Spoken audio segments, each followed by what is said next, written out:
I'm Heather. And I'm Desiree. And you're listening to the Perpetually Overdue Podcast.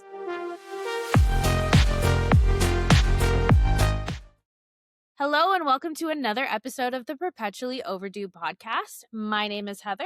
And I'm Desiree. And this week, we wanted to talk about a trend that we kind of touched on a little bit in a previous episode, but didn't really get in depth with it. And it is a trend of 2026. Realistically, I think it's been a trend in the last couple of years as a rebellion against the digital age, which is analog. Mm-hmm. Now, for those who don't know, that was really weird. We'll keep it in there, though. Yes. The difference between analog versus digital, welcome.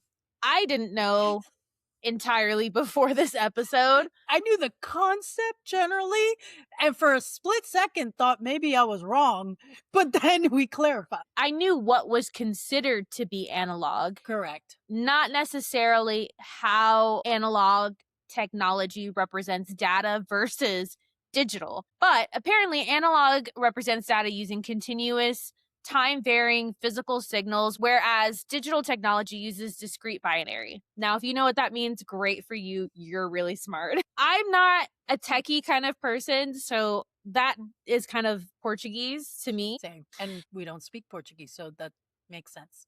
It does. So if you want to know what technology is considered analog versus digital, there are so many out there. I'd encourage you to look it up.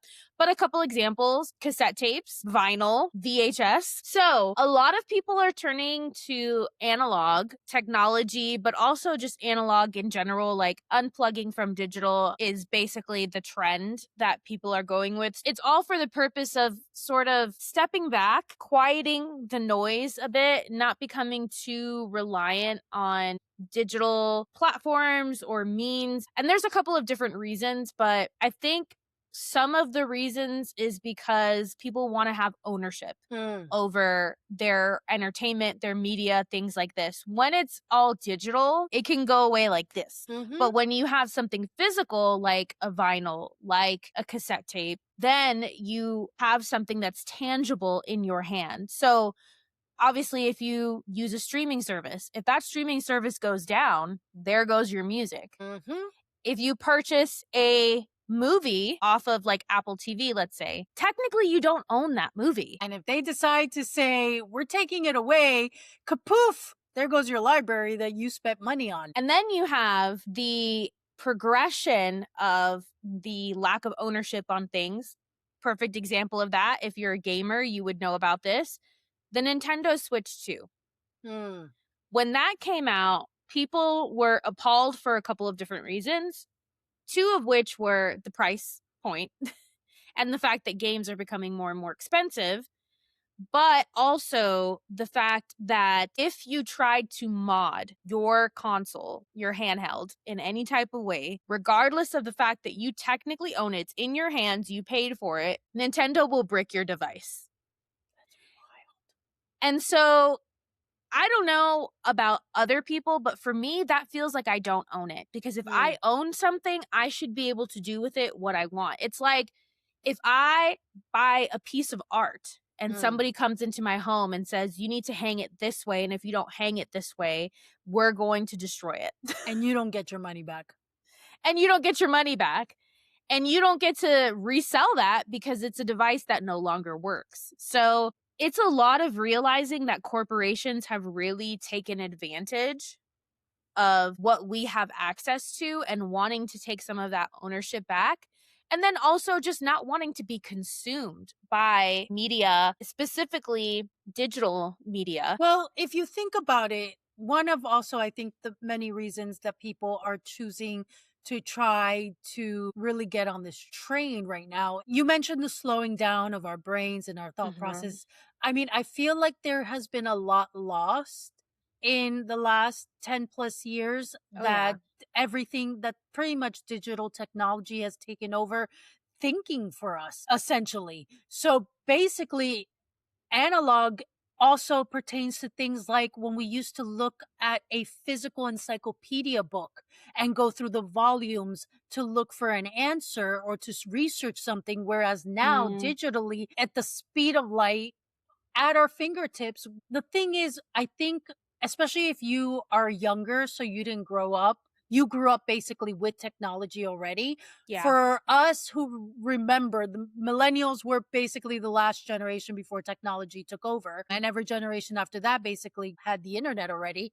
So if you are a millennial or older, you remember what it was like to really use different parts of your brain when we had Yeah. to physically. I had a little Webster dictionary on my bookshelf, so if I needed to know how to spell a word, I had to phonetically more or less figure out how it was spelled, look it up, Mhm. find it, and then learn the definition.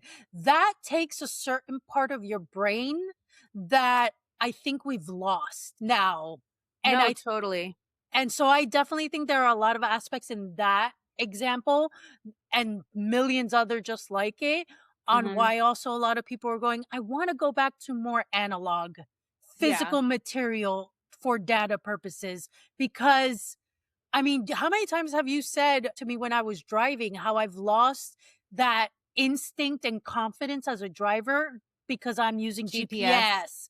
Instead of Yeah, before, it was more instinctual. it's true. There was a different mentality and confidence. Now I've relied so much to the point that it has enhanced my anxiety as a driver, Mm. whereas before I didn't have that constant anxiety. It's true. I mean, and there's a difference obviously between analog technology and just analog in general. In the trend is going towards mindful consumption. It's going towards using, like you said, those parts of your brain, which honestly, in the long run, is going to stave off things like dementia and Alzheimer's. I don't think that technology is necessarily making us better, if that makes Mhm. sense. I think it's making us lazier in a lot of That's what it ways. is. And unfortunately, that laziness then leads to, I think, a lot of just like disintegration. No, it's like your brain atrophies and you don't use certain parts of your brain that you would need for things like problem solving. We don't Mm, do problem solving anymore because we just go to the computer and we just type in whatever we need and the computer tells us what it is. And it also doesn't allow us to think critically about the information that we're receiving as well, which is a huge issue right now. Because before, when you had other avenues other than just the internet telling you something, mhm. when you had to go into physical books, encyclopedias, reference books, you were able to sort of compare and contrast information to come to your conclusion. You had to think critically about like what information was factual and what wasn't factual. Whereas in the internet, any asshole can write an article and they do. Yeah. And then people read it and they believe it because it's on the internet. And then think about it too, because we can get answers instantly, like you said, Mhm. it's also why we don't sit with something. So we don't think about it critically or just even under reading comprehension, trying to really just soak it in because we're moving so fast now and we have things available to us. Whereas before, when we had to physically look through things, we were sitting with things longer, essentially. It's true. If you think about it too, I have listened to a lot of studies on Alzheimer's and dementia, particularly because dementia runs in my husband's side of the family. And it's something that he kind of has a little bit of a fear over. And there are ways to work that brain elasticity to make sure that you are fighting any sort of maybe predisposition to something like dementia or Alzheimer's. One of the things that I saw, I think it was this Chris Hemsworth sort of docu-series called Limitless, where he was also trying to figure out how he can fight against some of his genetics and the things that he's Mm, predisposed to, Alzheimer's being one of them. And one of the things that they did was they sort of like just dropped him into the wilderness. No GPS, no nothing, like figure it out kind of thing. And it forces you to use every part of your brain that's available to wow. you to problem solve, to figure out which direction am I going? How do I know where civilization is? How do I stay alive, essentially? Obviously, that's a very extreme example, but there are ways in our everyday life in which we can turn off the mindless consumption Mm, and do something that is a little bit more tactile, that actually like put your hand to it. Even as something as simple as a vinyl record. you have to remove it from its sleeve.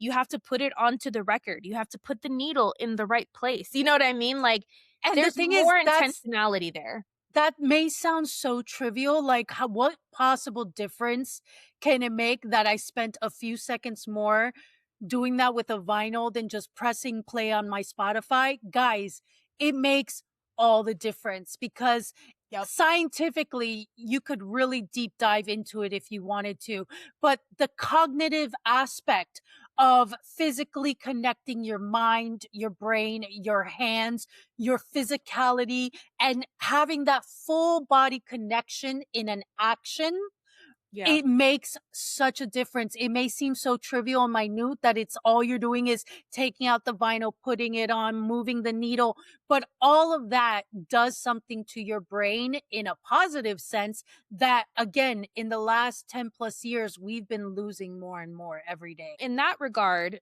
for something like vinyl, if you're an audiophile, it might be something that you can hear actually the difference between a vinyl record and a song on a streaming service that's digital. My husband has done a ton of research into this because he's been looking at headphones and different ways to like enjoy music better because he sits at a desk all day and he listens to music when he's working and he wants the best experience that he can get. And he recently came to the conclusion that the best experience he can get is through a CD player, which blows my mind. Wow. And he explained it. There's a whole technology behind it that I don't have that information available to me right now. But we also have a very large vinyl record collection. And I know that there is a difference. And some of that difference isn't necessarily quality, but it's sort of like a texture. There's a texture. Experience. It's an experience. Exactly. When you put on a vinyl record, typically you're not just zoning out, essentially. You might be sitting down, having a cup of coffee, really enjoying the music. Him and I used to cook while Mhm. playing a vinyl record. It was a full-blown experience. It wasn't Mm. just something mindless in the background that was going on. We were, like, a part of that experience, if that makes sense. And I think a lot of why analog is really attracting people is because everyone is trying to find ways to be intentional again about more Mhm. things that we've lost the desire or just the need to be intentional with because we don't need to be as intentional with things anymore. It is easier. We're not saying throw technology off the cliff. I mean, No. at this point, it is what it is. It's evolving, it's not going anywhere. But I think that, like with everything that we do, as a human race, all of history is that we discover new things and we always take it to the extreme. So Right. we need to learn how to live in balance. There's a reason the saying too much of a good thing exists because it's Yeah. true. There is too much of a good thing. And so at this rate, especially now with AI that is really, I Oof, mean, yeah, it girl. is literally taking over everything. Like we joked about that a year, 2 years ago. No, now every company's introducing their AI version or edition. Like everything now is officially ramping up with a version of AI. So it's so much easier to find ourselves. And we've referenced this in the last few episodes multiple times already, but it Mhm. is too easy to head towards the Wally reality. Honestly. We joke about it and it seems funny, haha, but it's actually not far from the truth. We're getting lazier and more opportunities to be lazier are being presented to us. No, it's true. The scary thing too, I mean, the AI has its own issues, right? Like it consumes a lot of water. The environmental impact is really terrible. And now a new issue, and again, if you're a gamer, you know about this, is the issue of RAM. AI is taking up all RAM, specifically affecting obviously computers and Mhm. consoles. My husband wanted to buy the Steam machine, which has now been delayed due to a lack of RAM. And it's also caused Mm. those things to now go up in price because of the scarcity of this resource. So that's a whole thing. And then there's a lack of regulation too. And that is kind of what you're talking about is taking something to the extreme. Now, we even us elder millennials, ever since the age of the internet, which existed, prior to our generation, but we really saw it come into the home because initially Mhm. computers and everything were used in like the workplace and the government Mhm. and things like that. And it took a while before you could have like a desktop computer in your Mhm. home. So we saw all of that come to fruition, and like the small sort of insignificant things that we did not really think were AI, like spell check, Mhm. Clippy Mhm. back in the day. Oh, Clippy. Uh those types of things, you know, were harmless. And I never thought that in my lifetime I would see the progression of AI the way that I've seen it. Yeah, especially generative AI. It's creepy at this point. And it's moving insanely fast. Like, my Yes. husband was literally just telling me right before we recorded this episode that his job is taking off with AI.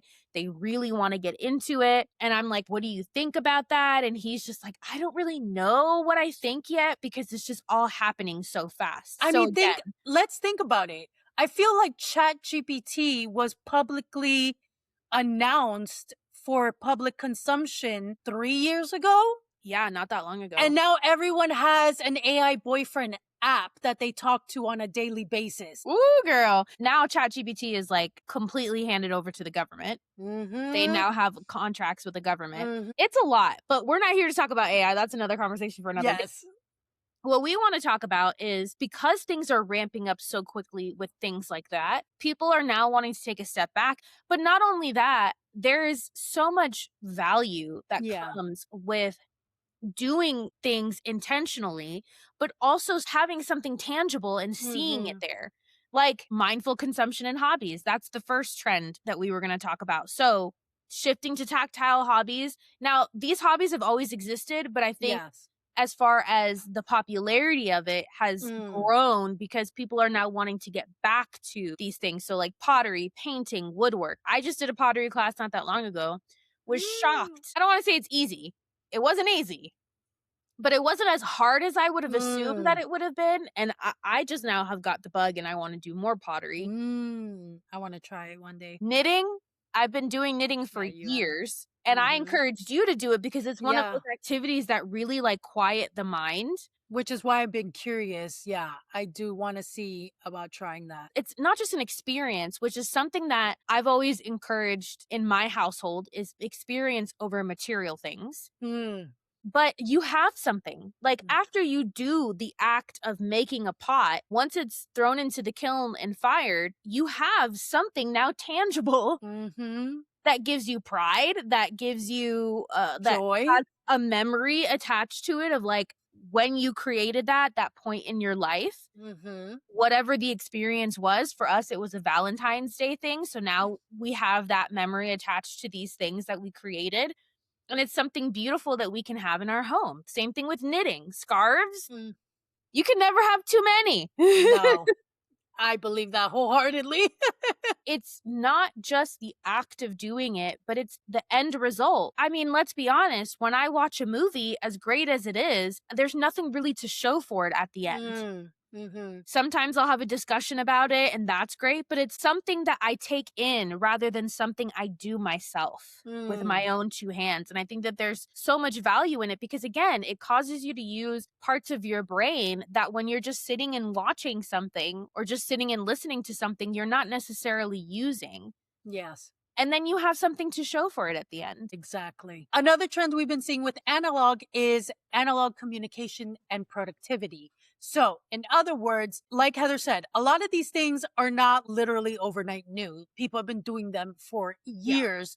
But if you've been paying attention to both social media and YouTube, you'll see a lot of content creators are really pushing these different trends and are experimenting and taking them on. So, for example, I'm a huge planner person. So I've been in the planning community for years, but people are excited again. People who may not have really used planners or have always Mhm. wanted to, have been intimidated, or just feel like they may not utilize them on a daily basis. So they just don't bother. But the surge of paper planners, because there are people who love doing digital planning. I personally, my neurodivergent brain Yeah. can't do that. I have to physically do things on paper. So there's that. Obviously, physical books not going anywhere, even with ebooks being the main source of a lot of people's reading. I know it is Mhm. for me.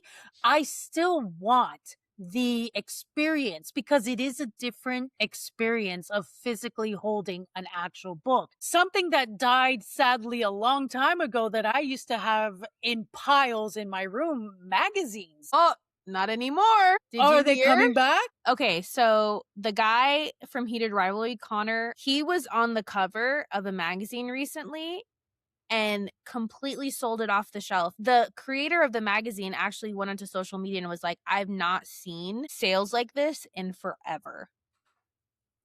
So you Yes. never know, girl, things come back around They because do. how many celebrities have been on physical magazines before that Yeah. did not sell the way that this one did? Not And even yes, Taylor. Heated Rivalry is a very beloved show, so I Mhm. do think it has a lot to do with him, Oh, but yes.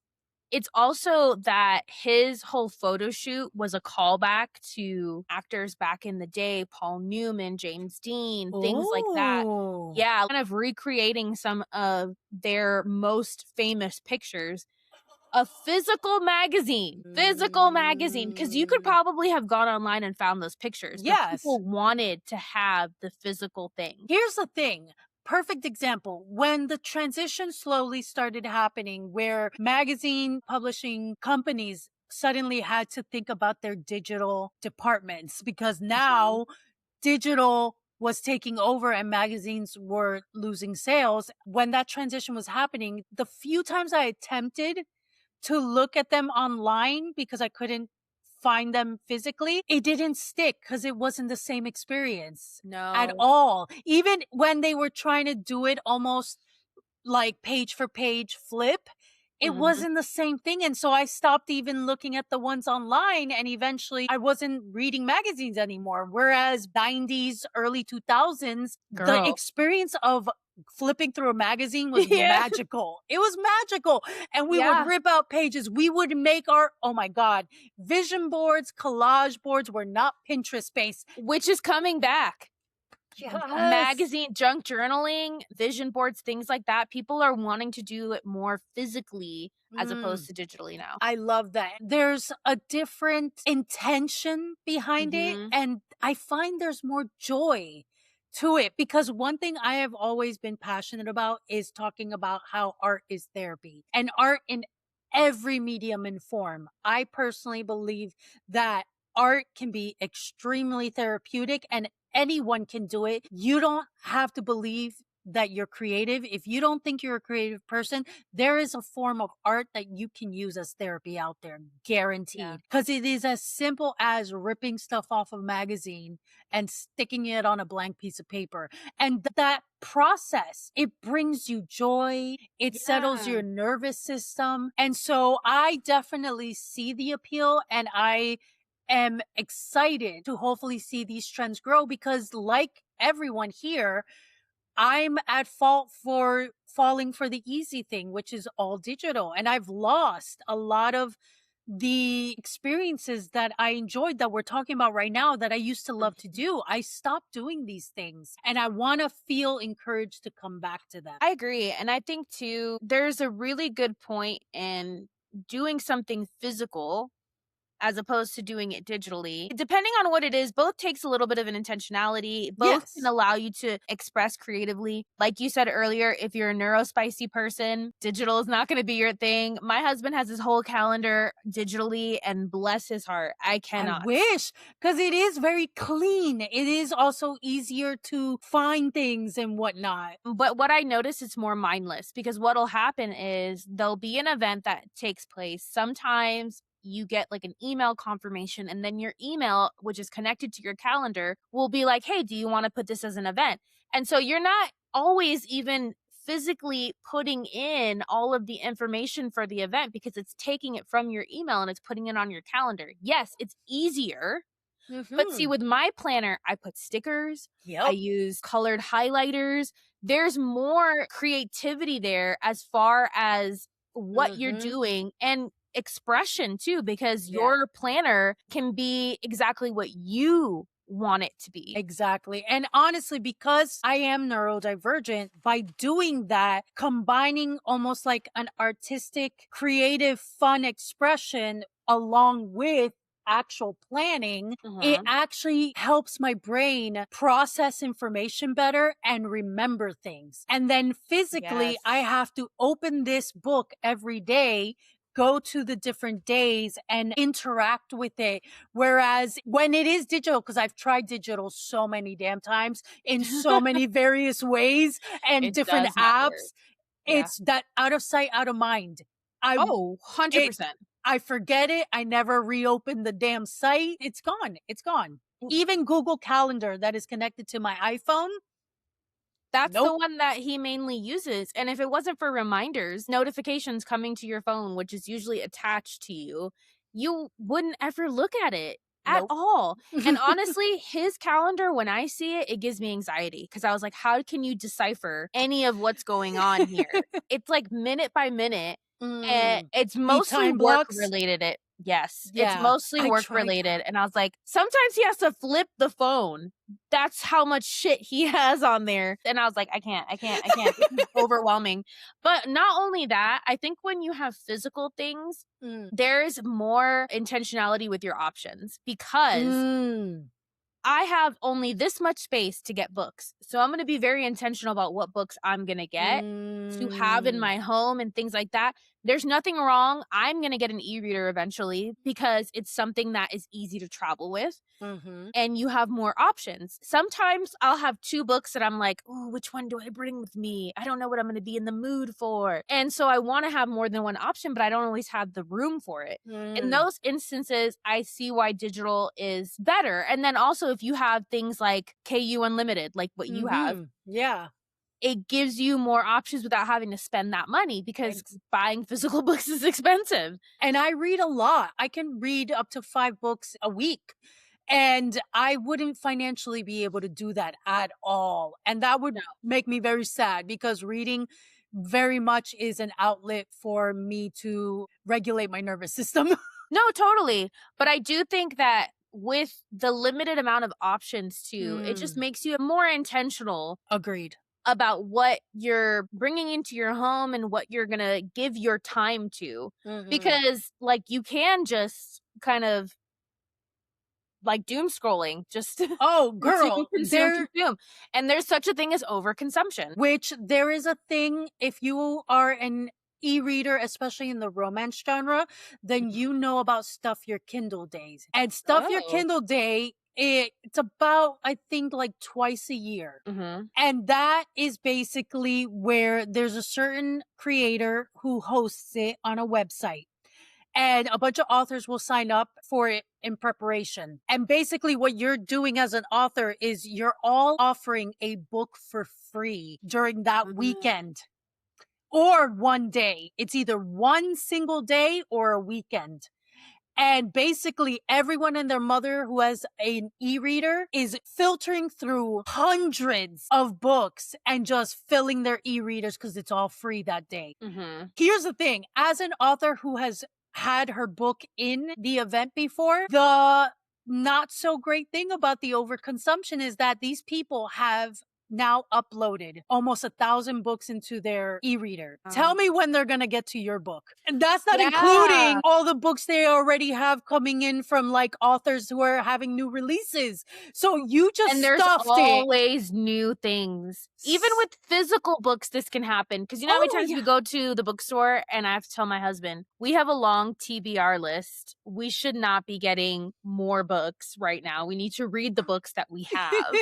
Yeah. So it's interesting. And the fact that you said the aspect of choice, it's so funny Mhm. because I think I was talking about this with my therapist because funny enough, we're both fans of Love is Blind series, knowing that it is infuriating, but just entertaining. Yeah. And so, just like with dating, what the digital world has presented is too much options. When we have unlimited choice, it makes actually choosing intentionally something, someone, anything, it's too much. And Mhm. so the fear of missing out starts happening. So it's like, well, now I don't want to choose one thing because now I have these endless options. Maybe Mhm. something better will be available. And then a lot of times we don't even end up making choices at all. Well, and it leads to overconsumption too, because then you always want what's better, best, and new, a shiny new Yes. toy. And that's again something in my household that we have to constantly fight against is like just because it's new and, might have a couple of new features as opposed to what you already have is good. Mm, Use it. You don't need to go out and get the latest of whatever. But, that FOMO is created. yeah. It's not just something that we feel, it's also created by these companies. They Yes. want you to feel like you're missing out if you don't have the latest of whatever. Every damn year, a new iPhone, you're pressured to buy it. And then Yeah. eventually the software of older iPhones stop working. And so you're forced to upgrade. We are being trained Oh, for society sure. wise. We are given that pressure to constantly want the new Yeah. It's shiny called thing. forced obsolescence, and it is something that I think should not exist because when you buy something, you buy it for the purpose of having it for a long time. And I think that's also something that is kind of in the analog trend of even with things like the way that you dress, having a capsule wardrobe as opposed to just giving into fast fashion and Hmm. just constantly consuming, consuming, consuming, consuming, but having this very intentional wardrobe where you can mix and match and have all of these different outfits. I mean, I just saw this video that I saved for a future Japan trip of how you can pack 6 or 9 things and how many different outfits you can make out of those things. And I Mm. was like, this is brilliant. So we could talk about that all day. And we touched on this next one a little bit with physical media. So I'm going to move on. But physical media is definitely something that is reviving in a brand new way. I mean, we're increasing our DVD collection. We already have a really big vinyl collection. My husband now wants to go back to CDs. And so I'm like, oh my God, is this our childhood right now? I love it. No, and Resident Evil 9, for those who are gamers, just came out.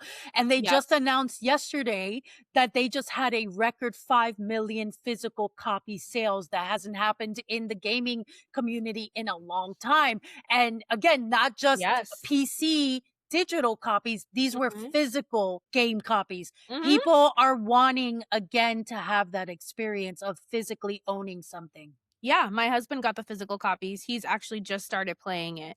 But the next one I love, love, love, and it's This is something so that your I'm alley. doing. Well, Yes. we're about to move and I am completely revamping my office or my library is what I like to call it, but analog rooms and design. Mm, You don't have to be an interior designer to design a space that is catered towards you and the things that you like to do. I have mhm. no experience with design. I just know what I like and I get what I like. And then I try to see how things look together, but I probably change it like all of the time. And I'm about to change it again. But I'm creating a space where I can engage in more tactile hobbies and the things that really cause me to use my hands, but also my Mm, brain is more intentional. I have something to show for it when it is done. It just brings me joy. It makes me feel comfy mhm. and warm and fuzzy on the inside, and I like it. So, being able to shift towards something like a dopamine decor is what they like to call it. Ooh, I hadn't heard the term. Okay. I like it. I like dopamine decor, or you can call them analog rooms, where Mm, outside of your living room, which might be a place where you engage in more digital activities because a lot of people have TVs in their living rooms. mhm. You have a space where there is nothing like that. It's just analog. It's just physical Oh. things, an analog room essentially. Mhm, That is something that is becoming more and more popular, and I've seen it on social media and on YouTube where people are, like, designing these extra spaces in their home. If you're, mm, lucky enough to be able to afford to have an extra mhm, space in your house, but if not, they're taking parts of their room. mm. Your room is a perfect example of that. Yes, there's a bed in there, but there is a whole setup that people don't see in front of Mm-mm. you Mhm. that is like your creative hobby It's a space. different world. And it's broken up into an L shape. So a Mhm. lot of my digital life is happening where you're seeing me right now. But Yeah. on this side, is a larger space with all of my stationary pens and tools and art. And there's space that I can do my planner here. I can do my artwork, my junk journaling, and that's separate. And it used to be that people, not that long ago, maybe like a year or two ago, Mm. where everything was based on gaming Mm-hmm. or an office space. So everything was around a monitor, a screen. Mm-hmm. Whereas now people are kind of splitting that. Where, Mm-hmm. yes, they have a space where they can be on their computer, especially if they work from home or if they do any sort of projects on the computer. But then they have this whole other space where maybe they have like a cozy couch or cozy Mm. round seat where there they go to read. There That's they my go to dream. do crafts. You know what I mean? Like there's a Mm-hmm. whole separate spot for that. And that's not something that we saw unless you were like a crafter. Yeah, that you had your whole wall of like cabinets and drawers and tables. But now because people are getting more and more into tactile hobbies, they're now starting to create spaces for that. And it's really Mm-hmm. fun too because you can fill that space with not only the practical things of what you would need to actually do analog hobbies, but also just the way that you decorated, the atmosphere that you Mm-hmm. create. We talked about this in a previous episode about being neurodivergent creatives, that it's very important for us to have a space where all of the senses are engaged. Mm. We see Mhm. things that we enjoy. We smell things like candles or incense or whatever that is filling us up and giving us that feeling that we want. For me, it's cozy and warm. So Mm. vanilla, musk, those are the things that I gravitate toward. I just did a candle class where I got to make my own candle. Oh, I would love to do that. Yeah. Yes. And it's that perfect warm scent that reminds me of like autumn a little bit. Yes. So funny enough, a friend of mine had told me about these candles at Walmart and I was like, "Oh my god, I have to get it." This was a few months ago and Yeah. it's these woodwick candles and it's the ones Mm. that do the crackling. And so it's even more than just the scent, which I got the Fraser fir because that's like one of my favorite scents, that fresh pine Yeah. forest smell. It's the fact that I can hear the crackling and it just does something to the senses that stimulates me in the right way as a neurodivergent to Yeah. create that mood in the room for me when I'm working. It's dopamine decor, baby. Like Yes. all of the stuff that you put in your space, from the smell to the visual to the physical touch, the things that we like, for example, people invest a lot of money into their hand rests or they Mm. invest a lot of money into the seat, the really comfy seat that they have. Yeah, because it's physical touch. Also cozy blankets, stuff like that Mhm. are really soft. Like I have a very specific type of blanket that I like. It feels like I'm petting an animal. And that A is what chinchilla. I like. Yes, and that is what I like. And then sometimes it's having a drink nearby, and for some people, Always. it's several drinks. Yeah. Don't look at my desk now, y'all. And all of that contributes to the overall experience of being in Mm. that space and doing certain things. Like for me, having the right lighting, the right scent, the right atmosphere is going to want to make me get all cozy in a blanket and maybe Mm. read. Sometimes I want to play a cozy game on my Switch. But the point is that it breeds engagement in those things. Yes. So, interestingly enough, this is going to probably sound like a bit of a, I don't know if oxymoron is the exact term, but for me personally, because if you knew me. So, the next trend that we are seeing, and I think this also probably is a really good resurgence after the pandemic and us getting so comfortable with just being away from each other community wise. Yeah. Social and community third spaces. I don't know if you've ever worked for a company who has taught about the aspect of a third space. I know Mhm. for us, when we worked at Starbucks, it was very much about saying the third place. It's not your home, it's not your work, it's that other comfort place that you settle into and That you Starbucks is not. it's not. It's not. So there's a resurgence of in person.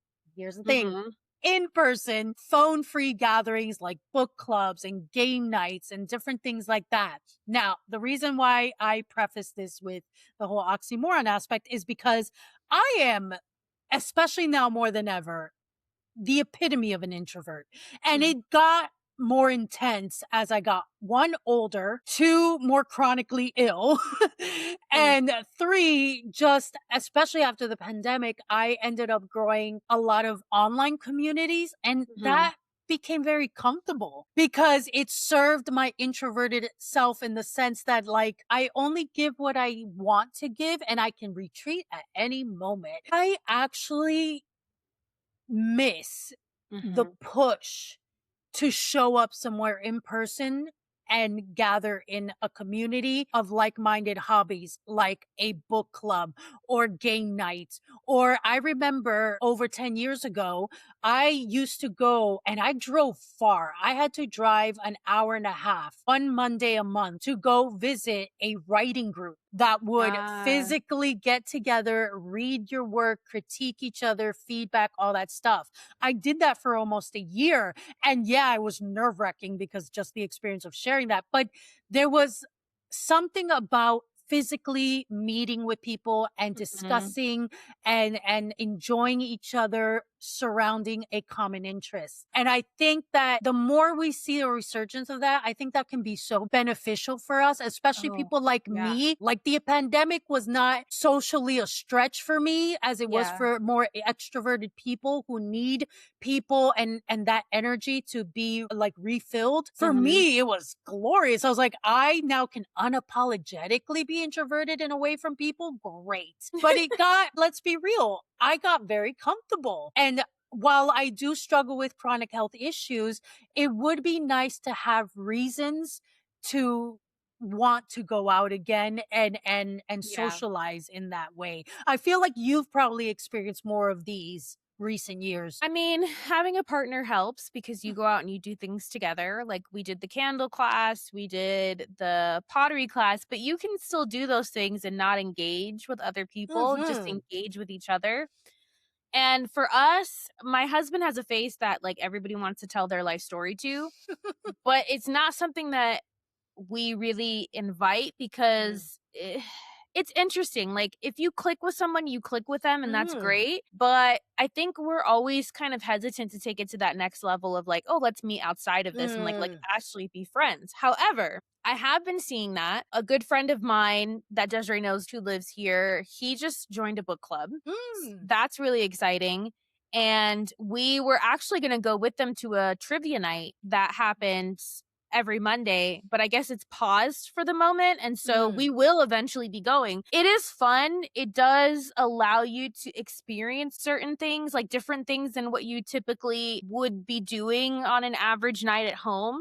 And so that's good. You can still kind of be introverted into Oh yourself, even yeah. in those social situations, Absolutely. but it does force you out just a little bit. There was something that I saw recently, I don't know what it's called, but I would get ads for it on Instagram a lot, and that's local to the area. It's specifically for women to kind of meet up Mm. and just hang out with each other, see if you feel the vibes to make friends essentially because it's Mm. really hard as adults My to make gosh. new friends and we moved to this new place. A lot of our friends are in other states and so it would be nice to have more friendships here in Colorado where we live, but it's hard. Like you said, you get very stuck in your ways and your habits and you don't always want to engage. And then sometimes you click and you're like, yeah, here's my number. And then you never hear from that person again because there's all this social anxiety surrounding it. So I think third places are necessary because it kind of takes a little bit of the pressure off of you Mm. of like, hey, we're just here to have fun at this trivia night. Hey, we're just here to discuss this book. No pressure. We don't have to be BFFs, but if you want to, but Mm. if you Yeah. if you want to see me outside this place, we can make an arrangement. Cash me outside, but not, in that way. And I think that that's necessary because Yeah. our parents' generation, they had bars they could go to, they Mm. had coffee shops, and like there are coffee shops that can act as a third place, but I think more and more now people use coffee shops to work. So they're just locked in. They're Yeah. not socializing. When coffee shops first became a thing in this country, because most people would just brew coffee at home, they wouldn't go Mhm. out to get coffee. It was more about socialization than it Mhm. was about, oh, this is another place for me to work. Yeah. Exactly. And like Starbucks, I don't even know what it was thinking trying to be a 3rd place because I'm like, your furniture is so uncomfortable. You have these hard wood chairs with no cushion. And Mm-mm. then if you're sitting there for more than a couple of hours, people are kind of like cleaning the table Mhm. around you. Like, are you going to Hey, leave and give this up to somebody else? exactly. So you don't want it to be my 3rd place. You want it to be my stop and go and get the fuck out. Yeah. Unless you're going to buy 2, 3, 4, 5 cups of coffee and be like this all day. Which is what they really do hope. They're like, if you're staying here long, you're Yeah. gonna give us more money, right? Because at the end, that's all it really was the purpose for. Exactly. So I would love to see that because I felt like our generation really missed out on having a 3rd place. And I think Agreed. as somebody who grew up watching shows like Friends, you kind of longed for that of Mm, like, mm. I just want to go to a place where, we can all hang out and we can all socialize. There's no pressure. And we really didn't have that. And even when you go and do activities like pottery or whatever, you're engaging in an activity. So it's a lot harder to socialize in those spaces. And our culture has already kind of conditioned itself to very much be like, I'm in my space, you're in your space. Whereas, 30, 40, 50 plus years ago, it was actually more normal for people to just start striking up conversation. Whereas now people are like, why the fuck are you talking to me? I didn't invite you to talk Yeah. to me. So, It's so true. And see, I thought about joining one of those events. It's intimidating, I'm not gonna lie, oh, because yeah. I will be going by myself. It's for women specifically, so I wouldn't have my, like, Mm. little security blanket of my partner. But I do wanna, like, get myself out of my comfort zone a bit and see what happens because I see other people doing that, and I'm, like, almost trying to live vicariously through their experiences, and I'm like, "Wait, why am I not having my own experiences? I shouldn't be living through somebody else's life." Back then when I had TikTok, there was a TikTok account I had come across that I was like, oh my God, I need this in my life. And it's basically a bunch of women who come together at a guest ranch. They're having meals together in a long outdoor table. And it's like a weekend of just women together at Love that. bonfire, chatting, drinking wine, eating food, and Yoga. just like literally just very mindfully getting together, relaxing, no pressure, very simple life. I Yeah. think there's not really any digital stuff going on. It was very Mhm. nature based, obviously in this beautiful like place. And it was so simplistic. Half of these women were very cozy, boho chic type people. And I was like, oh my God, yes, please. And it was But just with women. normal people, not just influencers. No, that's the thing. It wasn't. It was very much everyday women of all Awesome. ages. And that's why it was attractive because it wasn't like an influencer trip. This was just everyday women gathering together because this was really shortly after the election Mhm. where it was really just that feminine rage that was sparking. Women were just gathering Mm, together to be together, to support each other, to kind of have that maternal feminine energy yeah. enhanced amongst each other. And I was like, oh my God, I want to do that. Girl, that's what I thought about the book retreats and the witch retreats. I was like, "I will be there. You're going to Ireland? I will be there. Oh my God, done. Let's all gather in a circle and chant." But the last one that I wanna bring up, when I saw this, I was like, "Yes, I'm going to have this," is the analog bag. Now, this I hadn't heard about, so please do explain. It's basically having a physical bag, usually like a Mm. tote or something like that because of the space, where you can carry your physical analog items, your books, your notebooks, your cameras, whatever Mm. stuff that you wanna use Ah. during moments of, like, boredom instead of reaching for your phone. So you always Mm. have access because obviously in the home, you can go and find something to do other than your phone, but sometimes when you're out, Yes. like Especially social anxiety, it's kind of like this is exactly. my coping emotional support device to not No, look it's at true. people. When Nick and I have been out on dates and he's gone to the bathroom, I've had to stop myself from Mm. picking up my phone. I need to be occupied in doing something or it looks weird that I'm just sitting at this table by myself. And Yes. it's like, when? When did it look Why? weird? But also, who's paying attention to you right now? Well, Nobody. that's so hilarious because this happened to me literally like 3 days ago. I went to order slices of pizza at this like New York Italian restaurant, Mhm. but I went to the grocery store after I ordered it. I came back, it wasn't ready. So I sat at the table and I'm waiting. And at first, my instinct was being on my phone. But then I actually got bored of being on my phone. Also, I don't have TikTok anymore. I do have Instagram still, but right now everything's political dumpster fire.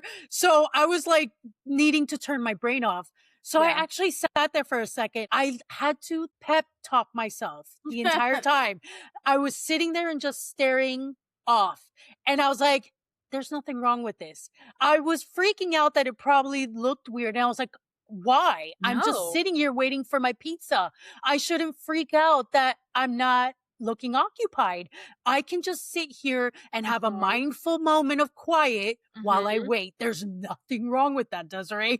It is understandable because we're not used to just being by ourselves with our Mhm. own thoughts, especially in public. And you have that feeling. It's that feeling of being observed. You have that feeling Mhm. of knowing that other people can see you. Because as an introvert, when you're at home and you're in silence, you don't feel uncomfortable. You feel very comfortable with that because you're by yourself. Mhm. You don't have that feeling of being observed. But here's another avenue that you can use other than going for your phone as a crutch, I not love just it. for social anxiety, but because you're bored, because we're constantly being stimulated by everything that we consume. I mean, there are times when I'm in the shower bathing myself and I'm going, I'm bored. I wish I had something to listen to right now. And I'm like, is there something wrong with that? Like, Yeah. should I be worried that I can't just be in the shower cleaning my cracks and not be entertained by something. I've chosen to embrace that rather than think that there's something wrong with me.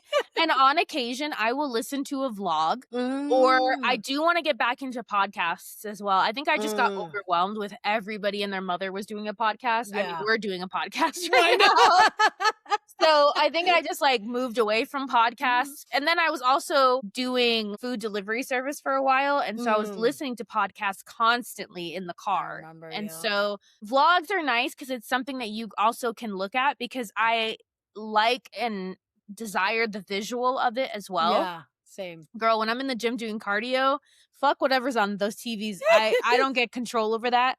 I am watching something on my phone because it's the only way that you're gonna get me to do 20 minutes on a treadmill, ever. So, this is another avenue of if you don't wanna go the digital route, and I've thought about this too. Nick and I recently found this really cute, like, coffee breakfast place. You would love it. It feels like you're stepping out of the United States and into Scotland a little bit, like, with the way that the decor is on the inside, and the coffee is really good. I've only had their matcha, but it's really good, and the food is good too. Mm. They have a no digital Saturdays where Ooh. they will turn off their Wi-Fi so that people can just, like, unplug. So I'm interested to go on that Mm. day and see what people are bringing with them to Mm. sit with. Is it a book? Mm. Sometimes I thought about bringing my planner out, like, I have Mhm. a whole pouch full of stickers that I use for my planner to make it look Yes. visually interesting. Yes. Maybe I'll bring a coloring book, like, who knows? But I like the idea of having a bag that has a couple Mm. of different things in it that if you are out and about or if you wanna go to a coffee shop or you just wanna get out of the house Yeah. and just experience a different environment, you have something to do and you're not just like this all the time, I you know? love that, and it's funny because I actually have seen tons of artists because there was a time when I was collecting a lot of my watercolors and all that and my painting supplies that I watched a ton of YouTube artists, and a lot of them would have, like, a day out at a cafe where they Mm. are just showing you, "Ooh, there's this one girl, is she in Portugal? I'll send you her account, her YouTube. She will go to a coffee shop and just have the camera on the table with her stuff, and she'll, like, do some sketching or watercoloring, and then it's fun to see, like, their petite toolkits that they take with Yeah. them because obviously you're not gonna take your whole kit and caboodle outdoors, and so Caboodles! yes. And so even people who do planners and journaling, they'll have Mhm. the kit that they specifically take in smaller pouches when they go out. And for those who do like, let's say, painting and watercoloring, there's even tiny little I have one. palettes. Yes, that like you can literally put it in your pocket and Yeah. just open it up because the brush, either you can put water in it or you Mhm. just need to have a little water on the side to kind of work with. And then you Yeah. put it away in your bag, your pocket when you're done. Like there are so many cute, aesthetic, fun, little practical tools that like Heather was saying, that you can take with you, or just a book, or Yeah. there are so many little things, anything that's not us either scrolling on our phones Yeah. or working on our laptops. Yeah, and honestly, the watercoloring is a great idea, even if you have like a full setup. Because I Mhm. bought the little travel size one, and I will just share my experience. It wasn't the easiest to work Yeah. with, Mm. so I actually bought a regular watercolor palette, and I was like, so what? It's like this big. Yeah. You have a That's whole table to yourself. I mhm. have like a little collapsible cup that I bought for watercolor Perfect. specifically to travel with. You get a couple of brushes. Mhm. You just need like maybe 2 or 3 at the most Yeah. for that, and then you just sit down at your table and you do your own thing. I do love that people sketch. They'll Mhm. bring just like 2 pens with them and a Yep. tiny little sketchbook, and they'll just sketch like architecture, the building that they're Mhm. near. And let me tell you, since analog has taken off and a lot of people are doing physical hobbies, a whole new world has opened up to me of things that I didn't even know existed. The various categories of journaling that you can do, I was like, I have a travel journal, but I've seen people mix aesthetic journaling with actual journaling because I was like, I used to journal so much that I got kind of worn out on journaling. Mm. And so I'm like, sometimes I don't have anything to say necessarily. Mhm. Sometimes I feel like I'm pushing myself to be like, Dear Diary, this is what I did today. But to see people kind of like just put a little blurb in, and then the rest of the page is just something beautiful and creative that they've created around it. And I was like, oh, I could do that. That takes a lot of the pressure off of it. Yeah. Reading journals, let me tell you, when I Mm. discovered Mhm. that you could do a reading journal, I was like, I went out and bought one immediately. This is the one that I bought, Look how gorgeous. and it's so beautiful, and it'll last you for, like, so long. There's many different Mhm. types of pages on it, I love it. and in addition to that, a tarot journal if you're into tarot, and tarot stickers to go along with it. It's just fun. It's fun It's to so engage. fun. It seems trite, but this might actually help me read more. Having a tarot journal might make me actually more intentional about doing tarot on a regular basis. Like these are tools essentially Mhm. that are helping you. I'm all for it. I've even thought about having analog tools in a different type of way, like having a physical clock, one with like a big face Mm. in my new office so that I don't have to reach for my phone to be like, oh, what time is it? And then I'm like, well, let me just check about what's going on here, and then all of a sudden, an hour later, I look Yeah. up, like, what the fuck just happened?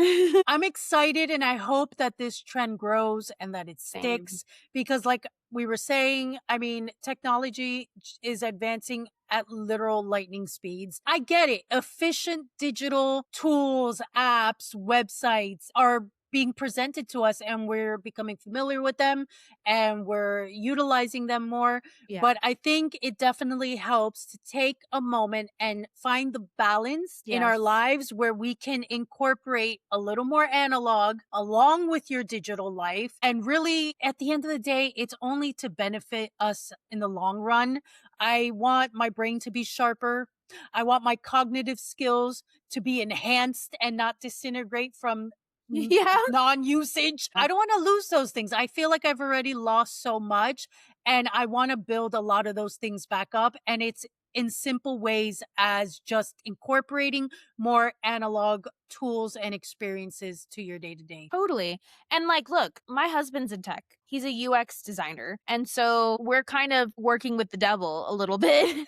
but he is all about working for a company that is making people's everyday lives better and actually helping like small businesses and things like that. So it's not just tech for the sake of tech. And everything that he does is for the user. It's quite literally user experience, making things easier on the digital side. But even within our household, we value analog so much more than digital because we know, like you said, the cognitive skills that you can be losing. I think about people, no shade, but I think about people who sit and they game all day. That's Mhm. all that they do, and I think about physically what that's doing to their bodies. And Mhm. I'm talking about able-bodied people, not people Yeah. with chronic illnesses, not people who have a physical disability that they can't really be up and about. I'm talking about able-bodied people who choose to sit on their butts all day and don't really get enough physical activity. And then my biggest fear that caused me to buy these really goofy glasses where you can read without bending your neck That's right. is tech neck. Ah. My husband has lower back issues, and some of that comes from sitting down all day. And he doesn't, I Mhm. mean, that's his job. He works at a Yeah. desk. A lot of Yeah. people work at a desk. Yes. And he is very physical. He's always doing physical activities like going to the gym, we go kayaking, we go hiking. He's an active person as far as outside of his job. But because he sits in his butt all day, his glute muscles are not very strong, which then puts a strain on his back. Mm, Because what they do is they start to like constrict, and mm, then that's what causes his like sciatic issues. So sitting, being in the same position all day and not getting up and moving about. And I mm. feel like, again, gamers are more likely to just lock in and just be Oh like, gosh. I mean, I streamed a 6-hour game just last night, so it's so easy to yeah, just get lost in time as a gamer. That's that I do that once in a blue moon. There are people who literally game daily for that's their 12 job. hours. Yeah. And they do it either 6 hours on a stream, the other 6 hours for themselves, and that's it. That's your life. If you're not intentional about moving your body, if that Mm, is your lifestyle, yeah. oh my gosh. Yeah. Well, and then it's like if you think about it, an actual 9 to 5 job, that's 8 hours. Yeah. Plus, if That's, you have like an hour for lunch, so you're 7 hours in a chair. yeah. Gamers, they'll go 12, 16 hours Oh yeah. Easily. being in the same exact position. All that to say is I'm happy that we're moving into this. I think it'll benefit us in a lot of different ways. And I think that there are always going to be people who want to sort of get back to basics with a Mm. lot of things and engage in physical things because it brings a lot of joy. Hmm. Like you said, and we talked about this in our cozy episode with cortisol and stress reduction and all of Mm. that. There's so many different benefits. So friends, thank you so much for coming along this journey with us. Hmm. We want to hear from you guys. Are there any analog trends that we missed in this episode? We would love to hear from you about that. And we would also like to get more ideas of things that Please. we could do as well. As a hobby collector, Yes. I love hearing about different things. I mean, like I said, reading journal. When I discovered this, I was like, ooh, new things to play with. Friends, make sure that you do all of the internet things. If you're watching us on YouTube, listening to us on a podcast platform, like, subscribe, follow, do all of those wonderful things. You can find us on Instagram, threads. You can leave comments either on social media, on the videos on YouTube. And a lot of the podcast platforms also allow you to leave comments. So you can leave them there. If you can do us a favor, could you leave us a review? If you are listening to us on a podcast platform, could you review the episode or the show as a whole, as that helps us with the algorithm so that other people who would enjoy our content can also find us? This was a fun conversation, as per Yes. usual, and we'll see you all next week. Bye. Bye.